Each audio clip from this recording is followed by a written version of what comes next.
Welcome to new TV Telugu. ముఖ్యమంత్రి రేవంత్ రెడ్డి చేసిన వ్యాఖ్యలపై బీఆర్ఎస్ సీనియర్ నేత మాజీ మంత్రి హరీష్ రావు తీవ్రంగా స్పందించారు. అనేక సార్లు చెప్పా, మళ్ళీ చెబుతున్నా, రాసి పెట్టుకోండి రేవంత్ రెడ్డి.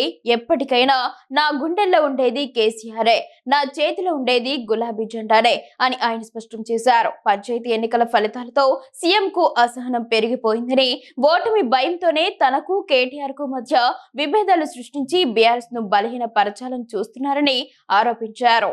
ఈ మేరకు ఆయన ఒక ప్రకటన విడుదల చేశారు. రోజురోజుకి పరిస్థితులు చేదాటిపోతున్నాయనే ఆందోళనతోనే సీఎం ఇష్టానుసారంగా మాట్లాడుతున్నారని విమర్శించారు. ఆయన చేస్తున్న కుట్రలు, కుతంత్రాలు ఫలించవని హరీష్ రావు అన్నారు. కాంగ్రెస్ ప్రభుత్వ అక్రమాలపై తాను, కేటీఆర్ మరింత సమన్వయంతో, రెట్టించిన ఉత్సాహంతో పోరాడతామని తెలిపారు. తెలంగాణకు ద్రోహం చేస్తున్న కాంగ్రెస్ ను గద్దె దించడమే తమ లక్ష్యమని పేర్కొన్నారు. చిల్లర రాజకీయాలు మానుకొని ప్రజలకు ఉపయోగపడే పనులు చేయాలని రేవంత్ కు హరీష్ రావు సూచించారు.